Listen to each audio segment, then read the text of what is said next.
She just flipped like a complete stranger. I don't understand. I didn't conceal it. It was in the driveway. He let her right into the house. And I believed her until the evidence started to show something different.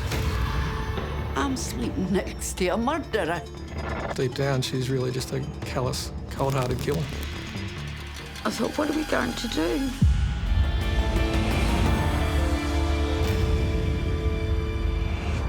Welcome, I'm Layla McKinnon and this is Inside Crime.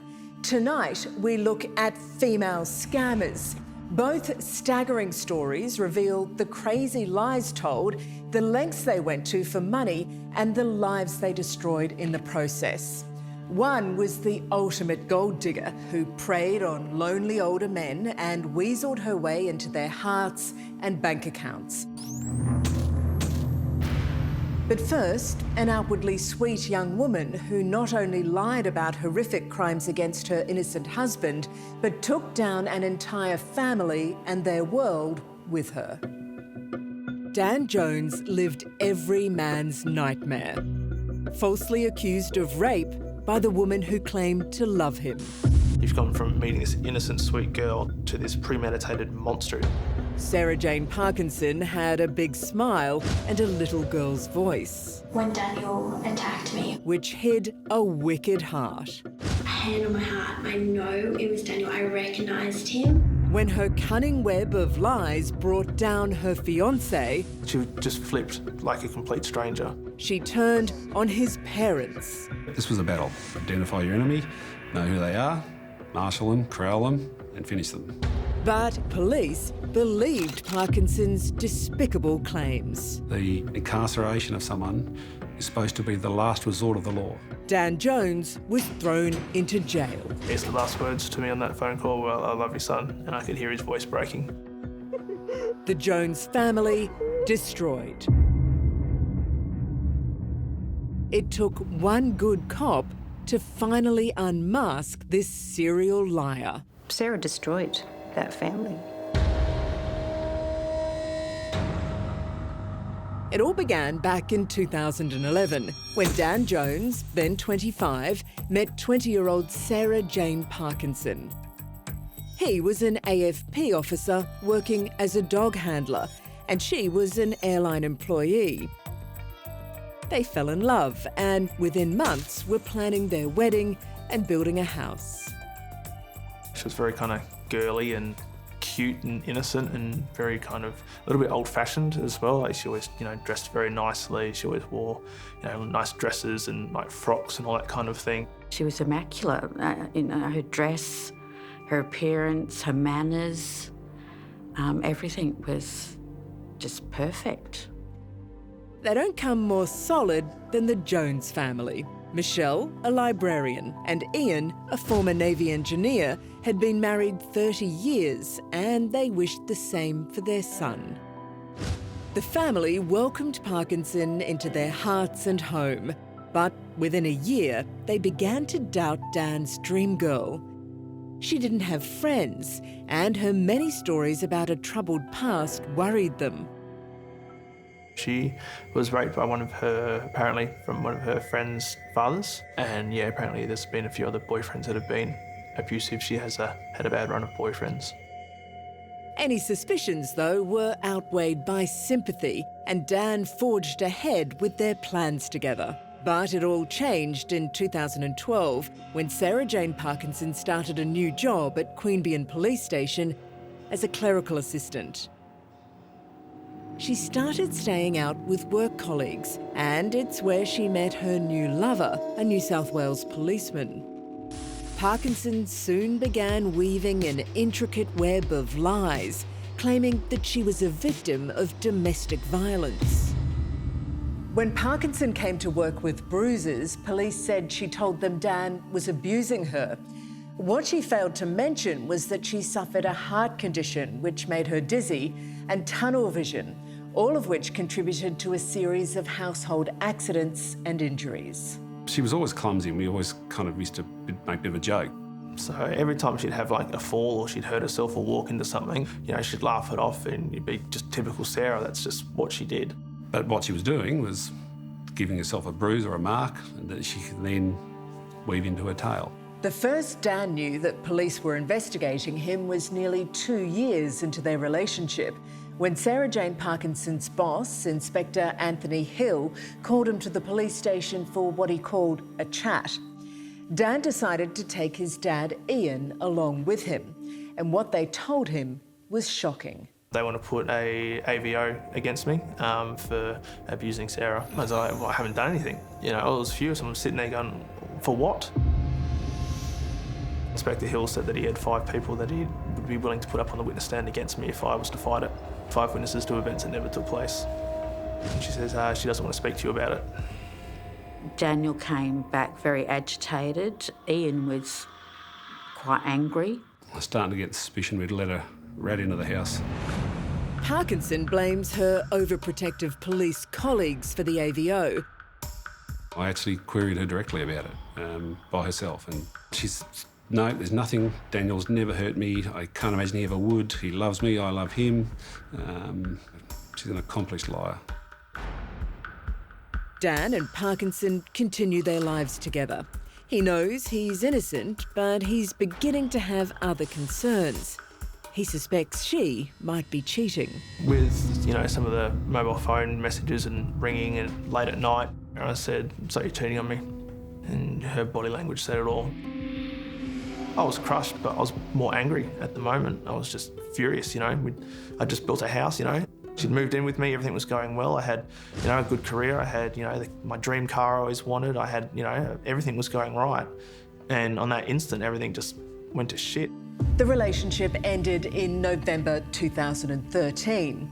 Within days, Sarah Jane Parkinson comes to Canberra's Gungahlin police station to make more claims about Dan.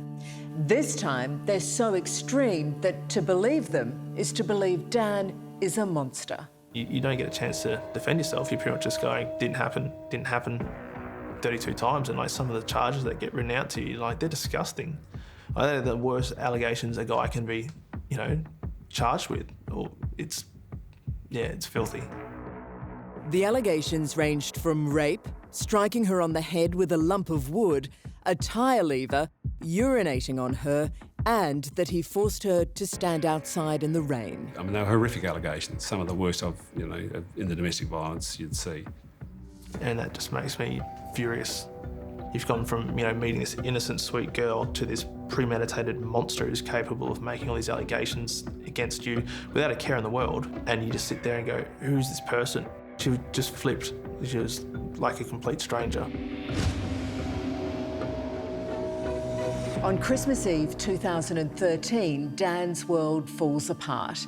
He was at work at the corrections centre as a prison officer, and as he's leaving to go home, he's arrested in front of his colleagues and then charged with 32 counts of domestic violence, including rape. He cannot believe it.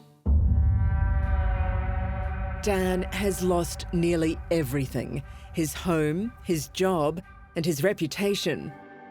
He's virtually under house arrest at his parents' while Parkinson lives in his house. His bail conditions are so strict, one breach and he'll lose his freedom. You just completely lost, helpless, confused. Everything's just going around in your head. Like, it was me against the whole AFP. It was pretty much me against any person in a blue uniform at that point. The Jones family realised they were under siege, and that it wasn't only Sarah Jane Parkinson they had to worry about. It seemed police believed every word she uttered. So I got the family together and I said, we are in the fight of our lives. The consequences to Daniel, if this runs the way it's looking it's going, he's going to end up in jail for 18 to 20 years. I went on, well, I'll use the term war footing. Everything was about achieving my goal, which was proving Daniel innocent and having Sarah Jane and the police held to account. This was a battle. That's how I treated it. If there was a battle, the front line was here, the Australian Federal Police Station at Gungahlin. It's here that Sarah Jane Parkinson found a willing ear. In particular, AFP Acting Sergeant Scott Corcoran. He was the first to investigate the allegations against Dan.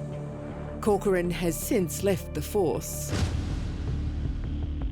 Within a month of Dan's arrest, Ian too found himself slapped with a court order.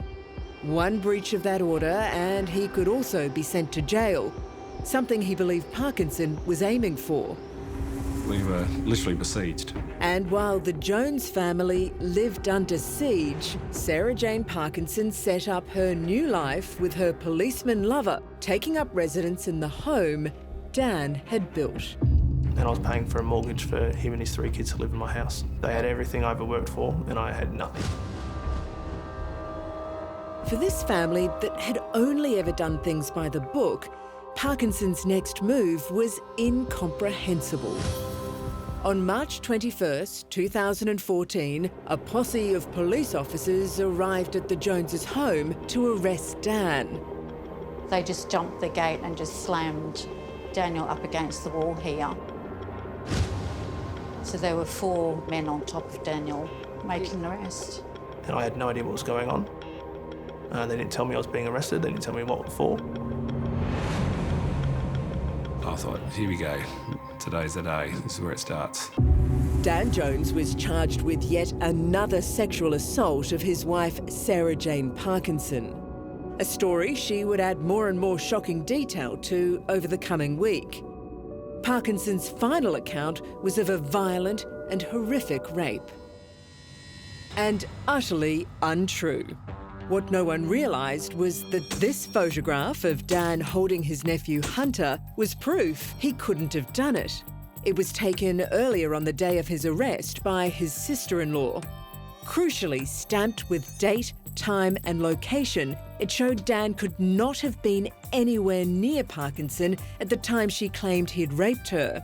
Yet Dan faced the court fighting for his freedom. I can remember seeing him handcuffed and looking over his shoulder at us.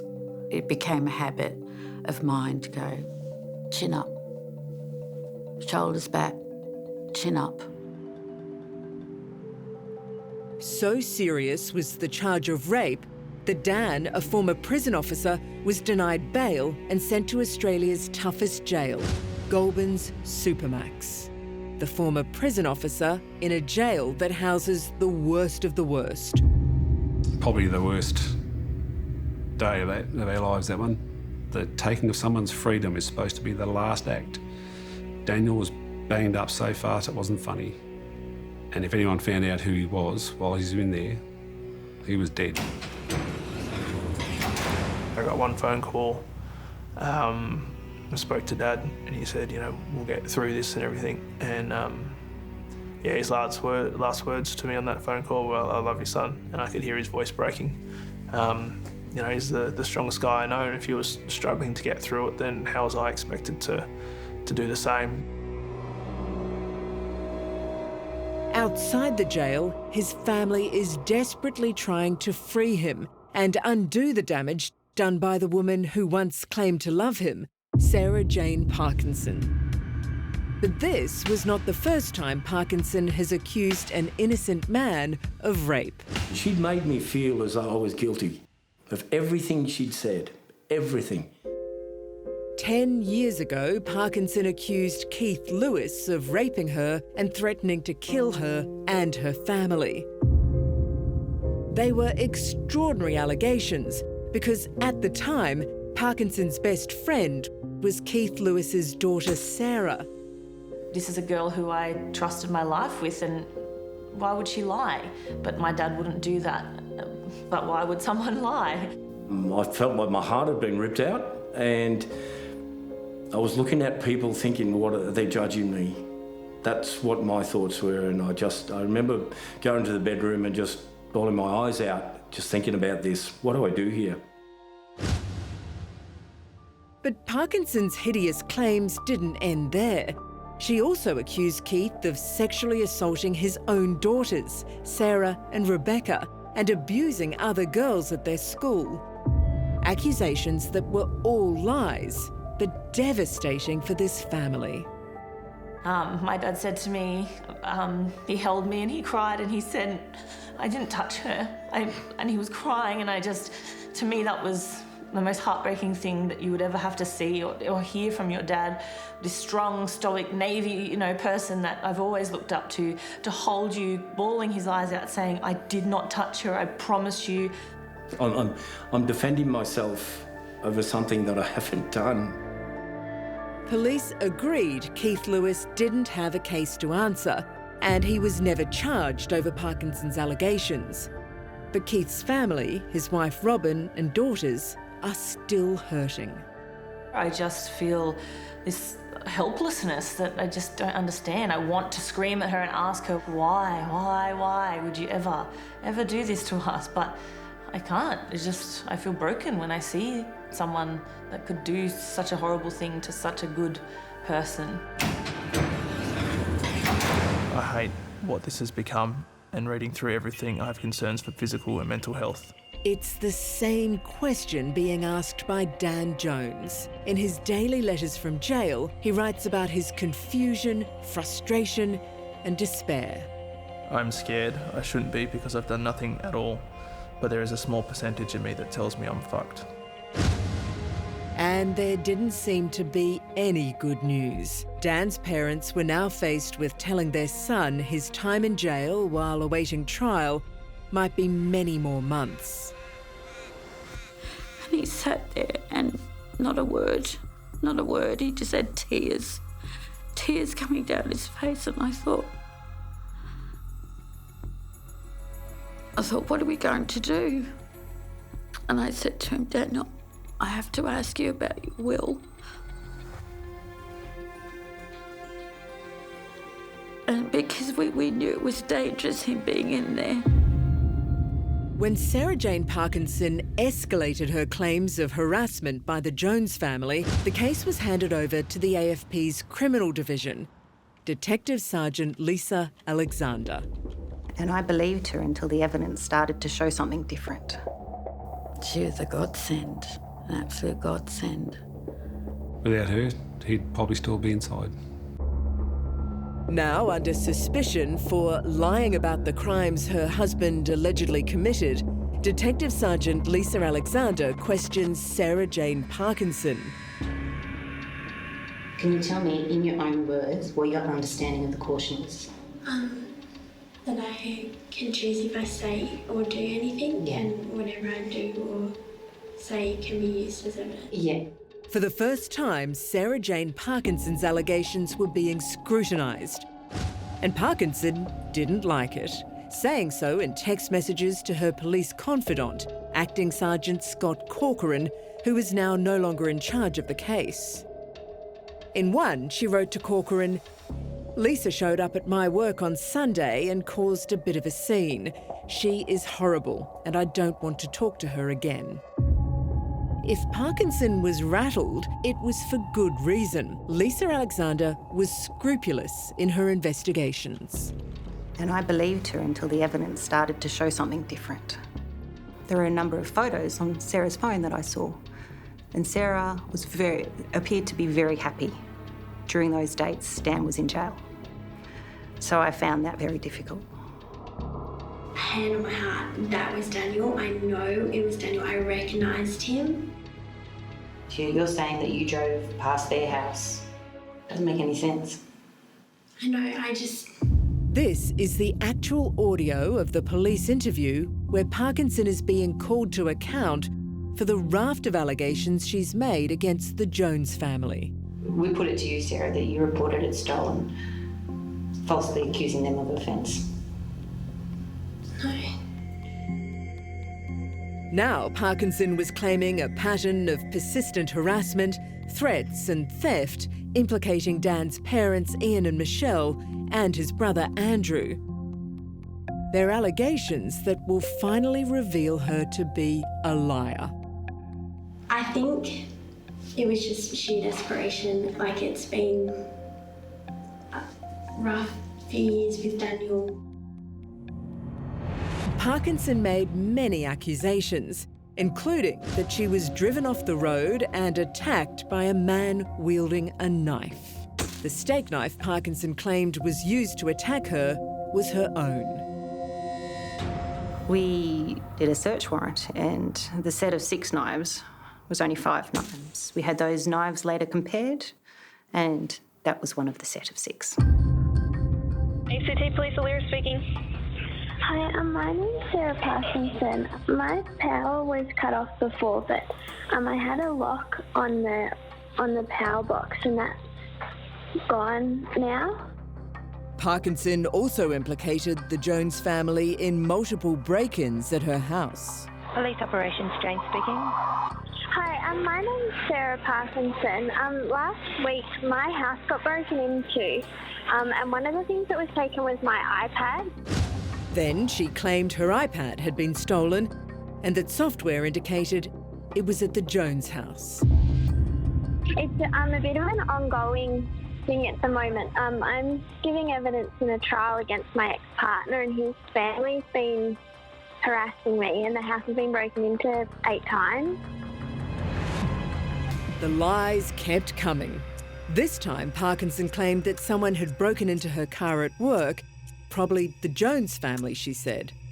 But CCTV footage showed Parkinson briefly leaving work and unlocking her own car to set up the story of a break-in. On review of that footage, it showed that no one had broken into Sarah's car that day.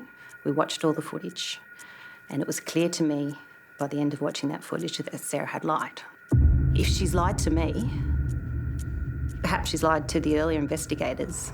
My blood ran cold. I was horrified that that may be the case. Daniel was my issue then, so it was, she's lying to me. She's lied to me now on 4 occasions. There's probably an innocent person in jail. Someone had reported all of these fake crimes and blamed Daniel for all of them. And as far as I was concerned, and what the evidence showed, is he wasn't responsible for any of it. It didn't happen. Lisa Alexander's case against Sarah Jane Parkinson was so compelling that the Department of Public Prosecutions in the ACT called for an emergency bail hearing. Dan, whom they'd so relentlessly pursued into jail, was now someone they desperately wanted out. And after 4.5 long months, Dan was released. For Dan Jones and his parents Ian and Michelle, there is no joy. With all charges against Dan dropped, the nightmare that's been inflicted upon them by Sarah Jane Parkinson is now laid bare. The years of fighting to prove Dan's innocence has quite literally destroyed them.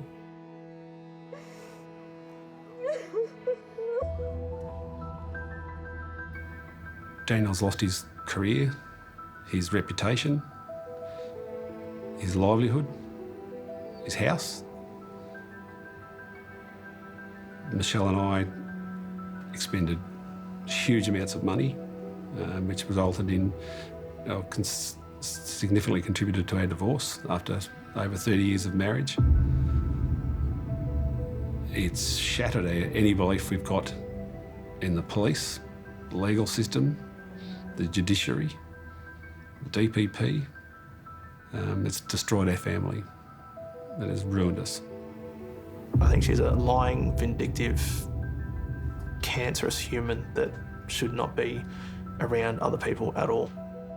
I was a woman who could go bang, bang, got a question, bang, I've got an answer.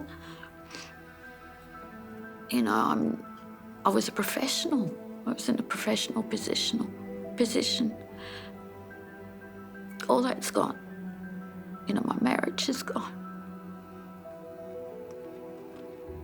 And my family, you know, all I ever wanted in life was to have a nice little house with my family around me. That's all I ever wanted. I didn't think that was a lot to ask.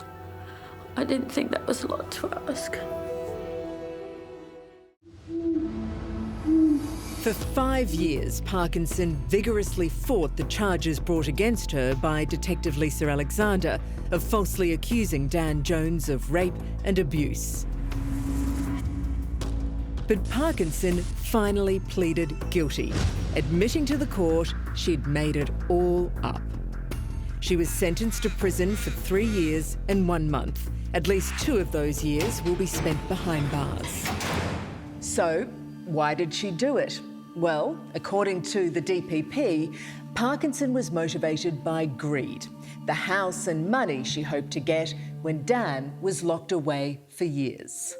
She saw a comfortable family with some savings. And she wanted it. She almost got it. Except for Lisa Alexander, she didn't count on Lisa. It's awful that anybody could do that to another person. I can't fathom what she did. The fact that Sarah Jane Parkinson was, as the court described, a pathological liar is shocking enough. But the questions the Jones family want answered are, why was she able to cause so much damage? Why didn't police stop her earlier?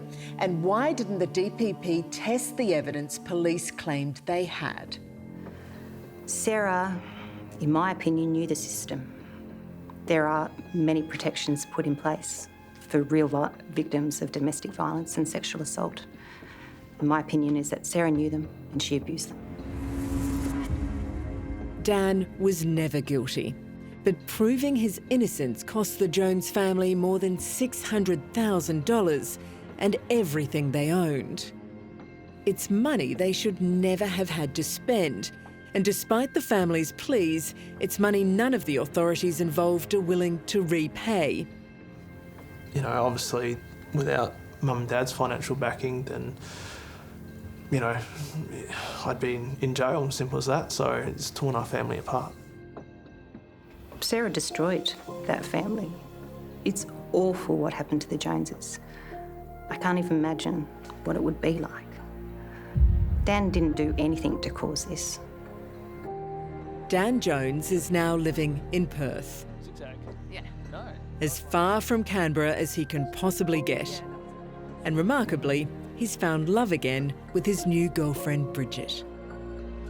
But Dan's story has left them all with deep and lingering emotional scars, all caused by one person, Sarah Jane Parkinson. I think if she ever came near my family again, God help her, stay away from my family.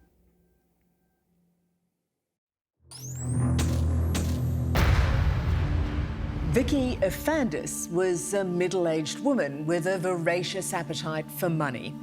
This gold digger had 3 boyfriends and a trail of deceit behind her. But her most evil plan of all was to take the life and life savings of her most trusted companion. She preyed on lonely men. Very cold, callous, calculating, completely motivated by greed. Men looking for love. He was a good person. It's very easy to like. But for George Marcetta... It's alleged that you placed the drug in George Marcetta's food that evening. That's an accusation and a half, if anything, is an accusation. There was no happy ever after. What is your reason for murdering George Marcetta? I won't comment because I didn't do it. It wasn't the first time Vicky of Aandis had preyed on the vulnerable, but this time she was determined to get everything. And the trusting George Marcetta happily allowed Vicky to take control of every aspect of his life. From all accounts, George was head over heels in love with Vicky and he would do anything for her. He just did whatever she wanted. Vicky of Aandis portrayed herself as a kind, caring person, but she was a self-absorbed gold digger, a ruthless opportunist who preyed on older, lonely men. She came across as a very kind, nice lady, but deep down she's really just a callous, cold-hearted killer. George was in his mid-50s and ran a successful painting company when he employed 44-year-old Aandis to cook and clean for him. I was going there, doing the washing, cleaning, everything, because someone, you know, like men don't do everything, you know. Vicky was also claiming a disability pension, supposedly unable to work after a number of car accidents. But she had done her homework on George. and this was an opportunity she couldn't miss. She actually went and visited his ex-wife and done a lot of research on him about his financial position and who had claim to his assets if she was to do something with him. They were actual words to the ex-wife. Vicky soon took control of George's entire life, and no longer was she simply the hired help. Was it a sexual relationship? Yes. Or it was? Well, sexual was business. But no, we were just like a couple. Was he happy to have a new girlfriend? Oh, yeah. He was actually showing off with her photo on his mobile. Do you think he was in love with her? Yeah, yeah. He never actually spoke about anybody like he was talking about Vicky at the time. Shopfitter Predrag Mikic met George Marcetta through work. Both born in Serbia, the men formed a solid bond. Predrag was surprised George fell for such a bossy woman, but was glad his friend of 15 years was happy. He was a good person. It's very, I reckon, very easy to like. He was very funny, yeah, but he was a, like sort of big man, like a, like a teddy bear, but deep down, soft like a cotton. And that was just how Vicky Aandis liked her men. Soft, easily manipulated. Before George Marcetta, she'd fleeced 2 other vulnerable divorcees. She had 3 ex-partners, all by the name of George. We'll call them George 1, 2 and 3 to make it easier. George 1, she fell pregnant to him very quickly, and he approached Vicky and asked for a DNA test to prove that, or disprove that he was the father, and she wouldn't allow it to happen. When George number 1 refused to pay Vicky's daughter's school fees, he didn't hear from her again. Then soon after the baby was born, she left him and went on with George number 2. George number 2 took on the role as the father. George number 2 took on the role from basically the moment the child was born, and look, it's possible that he was the father, we don't know. George number 2 is taxi driver George Lakisiotis. Vicky took up with him in 1985, and they had an on and off relationship for years. George Marcetta may have been George number 3, but George Lakisiotis, the taxi driver, was far from gone. Even though he paid Vicky a settlement of $120,000, he was still seeing her on the sly. But she said she'd soon be back to look after him, and with all George Marcetta's money. Entirely mine. And within a couple of short years, Vicky Aandis had persuaded George Marcetta to sign over all his major assets, even his beloved Jaguar. When Vicky met George, he had a house in Dandenong. Vicky convinced George to sell that house and move over closer to where she was. The couple bought George's new Belfield house together. He contributed $100,000 and Vicky $80,000. But she demanded the house be solely in her name. Gold digger Vicky Aandis wasn't interested in building a future with George Marcetta. She wanted to kill him and take over his estate. Vicky Aandis had the house, and now she took control of George's business. She convinced him to shut down his existing company, Universe Painting Services, and reopen it as Universal High Tech. Vicky was appointed co-director and her teenage daughter company secretary. He wanted me to be in the business. In what capacity? As his partner, as his, he wanted me to be in the business. How can I say it to you? Well, what was your official title in the business? He was director and I was director. That's it. Put it to you that you convinced George Marcetta to cancel his last will and testament, of which George Marcetta's daughter was the sole beneficiary. What do you say to that? That I told him to cancel? No. And why did that occur? George had a fight with his daughter. They weren't talking. George had a fantastic relationship with his daughter. His daughter's a lovely, gentle person, as George was. He was a very happy, gentle person. It was all to do with this will. She wanted him to cancel his will. Now all she had to do was kill him and she'd inherit the lot. But first Vicky needed a fall guy. And that fall guy was one of George's friends, Ivan Bassett. You did make a report to police, is that correct? In relation to a burglary. Vicky tried to frame Bassett to make out there was bad blood between him and George by staging a fake robbery at George's house, then blaming his mate. And you agree that burglary did not in fact occur? No, I didn't say that. No, I'm asking. That the burglary didn't occur. She said that she'd seen Ivan Bassett driving away with a trailer full of George Marcetta's tools, and she'd actually physically seen him leave the crime scene. Having cast suspicion on Ivan Bassett, Vicky put her plan to murder George into action. On the 8th of September 2004, she tidied up the house, then cooked George his favourite meal, pork rolls and noodles, heavily lacing it with the sedative Supermax. It's alleged that you placed the drug in George Marcetta's food that evening. What do you say to that? That I placed... Oh... Why would I... Oh, no. Why would I do that? Oh... No comment. Jesus, that's an accusation and a half, if anything is an accusation. Vicky later told police she went home after cooking the meal and texted George goodnight. She claimed that after he replied, she went to bed at about 11:30. But she was lying. She was actually at George's home and she sent and received both text messages. George was incapable of anything. He was in bed, unconscious. Vicky now prepared to burn him alive. But I'll put it to you that in preparation to burn the house and murder George Marcetta, you've spread newspaper throughout the floor. What do you say to that? I'm not going to comment on accusations like that. No, I'm not going to comment. If I didn't do something like that, Jesus. No. Well, did you do that? No, I deny. Vicky then drove home and got into bed. At about 3 a.m, she received a call from one of George's neighbours and returned to the burning house. Vicky told police at the scene that George's mate Ivan had murdered him. It was a monumental mistake. No one had told you that there was a deceased person in the house at that time when you were saying that Ivan Bassett has murdered George Marcetta. What do you say to that? I don't understand it. I don't understand. Well, why would you be saying that Ivan Bassett killed George Marcetta before anyone's actually told you that there was a body in the house?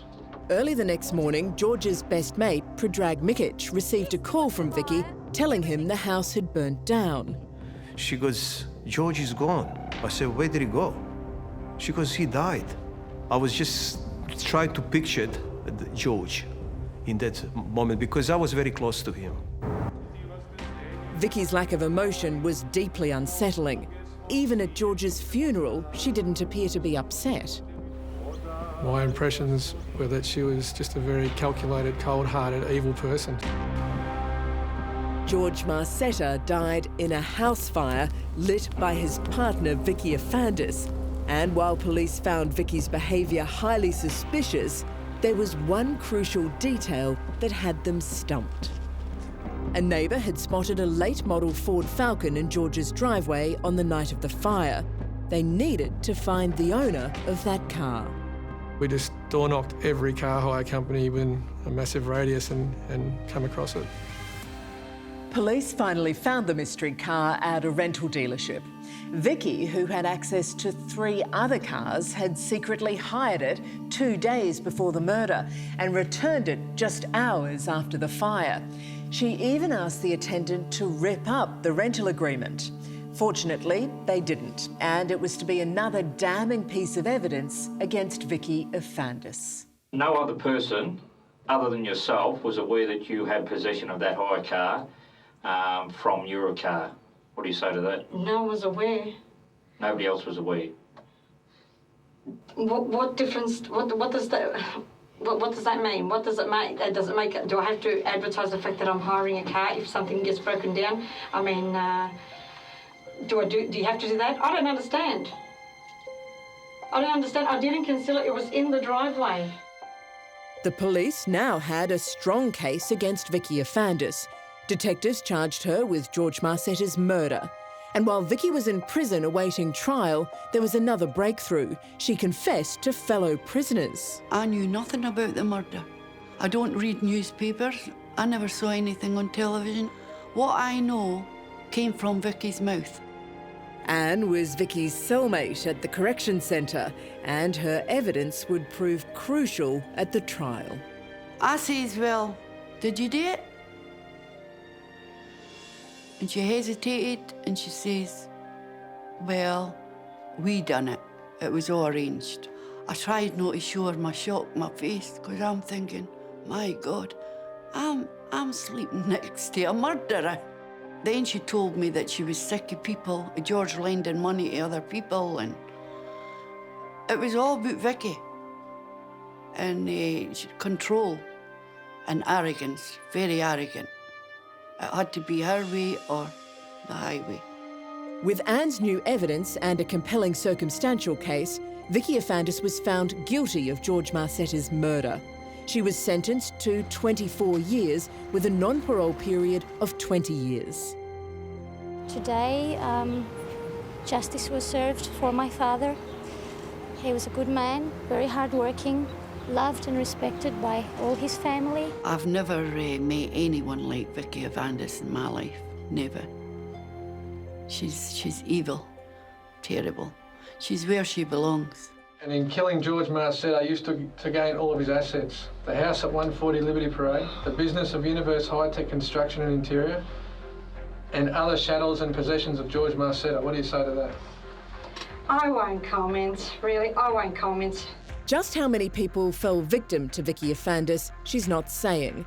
But during her trial, police gave evidence about the suspicious deaths of several elderly people in her care. I would describe her, from my knowledge of her, being very callous, cold, calculated, manipulative, and just completely driven by greed. I think George Marcetta was just a cash cow to her. George loved her, yes, and she abused that love.